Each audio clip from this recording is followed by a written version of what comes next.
چچا آپ میرے ساتھ کل اسکول چلیں گے؟ بھائی خیریت تو ہے نا؟ نہیں، وہ میں نے اپنے اسکول کی فیس جمع نہیں کروائی۔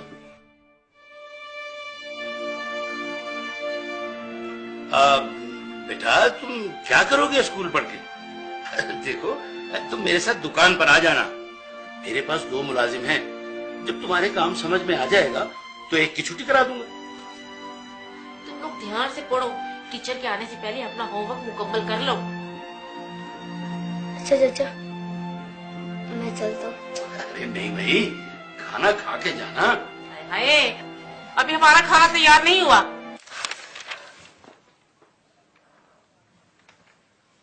یا رسول اللہ، جب سے میرے ابو فوت ہوئے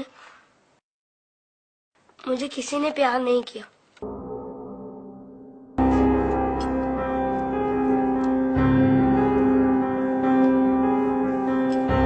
لوگ مجھے لاوارث سمجھتے ہیں، مگر یتیموں کے وارث تو آپ ہیں۔ شاید یہ بات کسی کو پتا نہیں ہوگی، تبھی تو مجھے اسکول سے نکال دیا۔ لیکن یا رسول اللہ، مجھے کسی سے کوئی شکایت نہیں ہے۔ آپ میرے وارث ہیں، اس سے بڑھ کر اور میرے لیے کیا ہو سکتا ہے؟ اللہم صلی علی محمد و علی محمد۔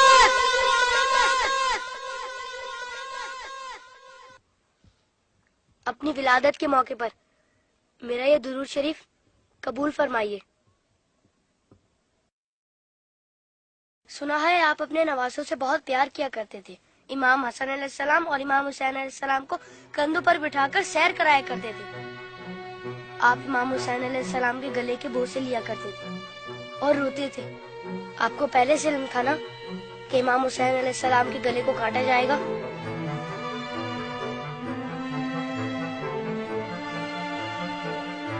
کیا آپ کو کسی نے ممبر سے اتر کر امام حسین علیہ السلام کو گود میں لیتے ہوئے نہیں دیکھا تھا؟ آپ نے تو خطبے کے بیچ میں انہیں گود میں لے کر کہا تھا، اسے پہچان لو، یہ حسین ہے، اسے کبھی تکلیف مت دینا، اس کی ہمیشہ مدد کرنا۔ جس نے حسین سے محبت کی اس نے مجھ سے محبت کی۔ کیا یہ سب کسی نے نہیں سنا ہوگا؟ ساقی کوثر نے جب ننھے علی اصغر کے لیے پانی کا سوال کیا تو یزیدی لشکر میں سے کسی نے بھی انہیں پانی نہیں دیا۔ یا رسول اللہ، آپ کی خاطر بھی نہیں دیا انہیں، اور 6 ماہ کا بچہ کتنا پانی پی لیتا؟ چند قطرے۔ حرملہ نے 3 منہ والا ایسا تیر چلایا جس نے شہزادہ علی اصغر کو ایک کان سے لے کر دوسرے تک ذبح کر دیا۔ تیر کتنا بڑا تھا آپ کو تو پتہ ہی ہوگا۔ تیر لگنے پر شہزادہ علی اصغر روئے ہوں گے، کٹے ہوئے گلے کو دیکھ کر مولا حسین بھی روئے ہوں گے۔ ننھے شہزادے کی لاش کو لے کر کبھی مولا آگے بڑھتے تو کبھی پیچھے ہٹ جاتے۔ جب شہزادے کو ماں کی گود میں رکھا ہوگا تو تیر چھپا دیا ہوگا۔ ماں نے جب ننھے شہید کو دیکھا تو کہا، ارے تیری عمر کے تو جانور بھی ذبح نہیں ہوتے، ان ظالموں کو تیری کمسنی پر بھی رحم نہیں آیا۔ غازی عباس کے بازو کٹ گئے، سکینہ کی آس ٹوٹ گئی۔ سنا ہے بی بی سکینہ مولا حسین کے سینے پر سوتی تھی، مولا کے دل کا سکون تھی وہ۔ شاید اسی لیے امام حسین نے اپنی شہادت سے پہلے زمین کربلا سے کانٹے چن لیے۔ میرے بات کہیں میری بیٹی کے پاؤں میں کانٹے نہ چبھ جائے۔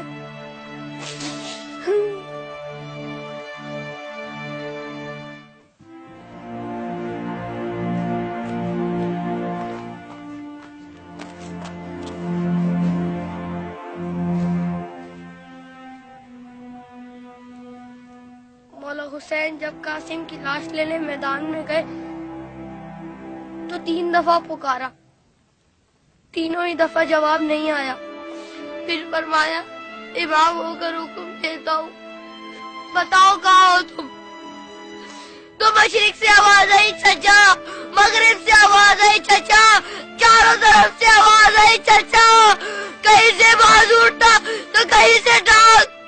مولا حسین نے قاسم کے ٹکڑوں کو اکٹھا کیا اور گٹڑی بنائے اور کہا حسین غریب ہو گیا۔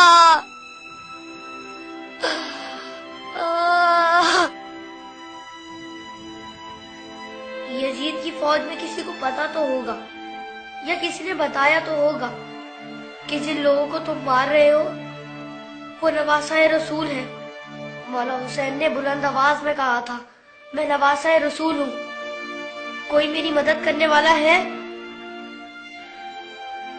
یہ سن کر یزیدی فوج میں سے ہر کسی نے ان کی مدد تو کی ہوگی۔ سنا ہے یزیدی فوج نے امام حسین کو شہید کرنے سے پہلے نماز پڑھی تھی، اذان بھی دی ہوگی۔ کیا اذان میں آپ کا نام نہیں سنا ہوگا؟ تو پھر آپ ہی کے نواسے کو اتنی بے دردی سے شہید کیسے کیا؟ شہید کرنے کے بعد پہچانا نہیں ہوگا، ورنہ لاشوں پر اس طرح گھوڑے نہ دوڑاتے۔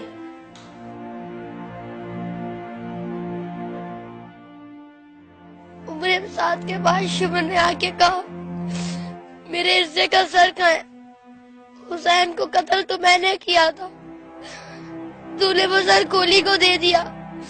عمر سعد نے کہا، میں نے تیرے لیے بھی ایک سر رکھا ہوا ہے۔ شمر نے پوچھا کہاں ہے؟ عمر سعد نے کہا، جانے سے برداروں کو لے جا خیمے کے پیچھے۔ ان ظالموں نے وہاں جا کر زمین میں نیزے مارنے شروع کر دیے۔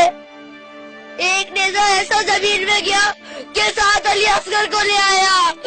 سب شہیدوں کے سر نیزے پر گئے، علی اصغر کا بدن نیزے پر گیا۔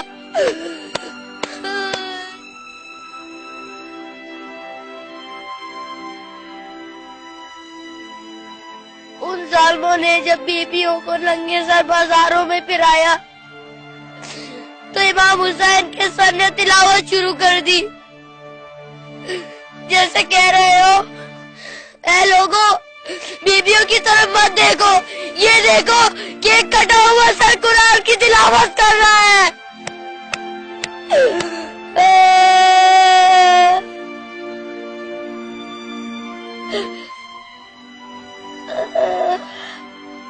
جب میں کربلا کا ذکر کرتا ہوں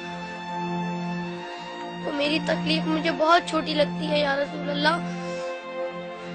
جب جب آپ مجھے یاد آتے تب تب مجھے کربلا والے یاد آتے۔ مجھے پتا ہے آپ اس منظر کو کبھی نہیں بھلا سکتے۔ جس منظر کو آپ نہیں بھلا سکتے اسے ہم کیسے بھلا دیں؟